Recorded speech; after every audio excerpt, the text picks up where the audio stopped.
70 Pearls of Prayer brings together 70 authentic du'as from the Qur'an and Sunnah. Download it for free. Link in the description and pinned in the comments. Ibrahim from Pakistan. Assalamu alaikum wa rahmatullah. Wa alaikum assalam wa rahmatullah. Sheikh, couple of weeks ago, I asked you a question regarding to the parchment. Some verses of Quran written on parchment and ate by a god. You mentioned that we have a concept of abrogation in Holy Quran and there are two types. But I want to know about the divine hikmah behind the type in which we have rulings but recitation is abrogated. And what is the proof, where is the proof of this type of abrogation? Barakallahu feek. Ufikum barakallah.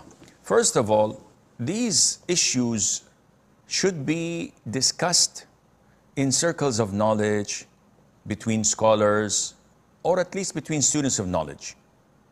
With all due respect, people that do not speak Arabic, do not memorize the Qur'an, have not done any course or degree in Sharia, it would be illogical to explain this to them because we have to start from scratch. I, as a medical doctor, cannot explain the procedure of a surgery in the spinal cord to someone who is a mechanic or to someone who is an English literature teacher. They don't have the basics. Nevertheless, we've stated that abrogation can be only in recitation while the ruling remains, and it can be in the ruling while the recitation remains, and it can be in both. So when you ask where is the evidence, the sciences of the Qur'an is a full-fledged science, like the science of tafsir, like the science of hadith, like the science of fiqh. It's called the sciences of the Qur'an. And I was fortunate to deliver, like 20 years ago, I think, in Chennai, India, Madras, a course, a 2-day course on this science. And I think some of it, or maybe all of it, is online. I don't remember now. Maybe it's on YouTube, maybe. And I've mentioned this in it. So part of recitation of the ruling, while the ayat are still visible and we recite them, for example, the verses of abrogating the ruling on drinking wine or intoxicants. In the beginning, it was stated that do not approach prayer while you are in the state of intoxication. So people kept on drinking as long as there was between Isha and Fajr a long time, and they can sober off before Fajr.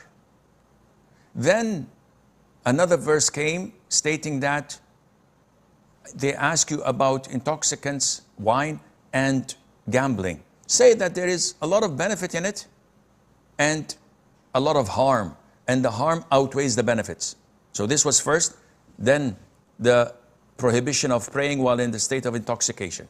Then the last third verse said, فَاجْتَنِبُوهُ, avoid it, totally, in Surah Al-Ma'idah, if I recall correctly.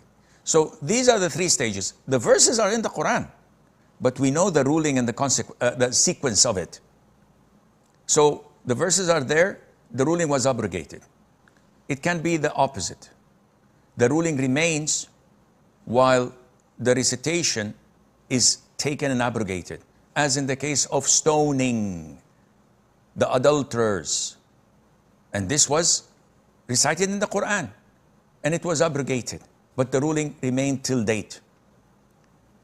And also, the ruling and the recitation can be uplifted and abrogated, as in the case that it was recited in the Quran that 10 sucklings makes a child the son of the mother suckling it, breastfeeding it. This was abrogated into 5. And both were in the Quran, were abrogated in recitation. But the ruling of the 5 remained. It was not abrogated. The ruling of the 10 was abrogated as a ruling and as a verse of the Quran, and so forth.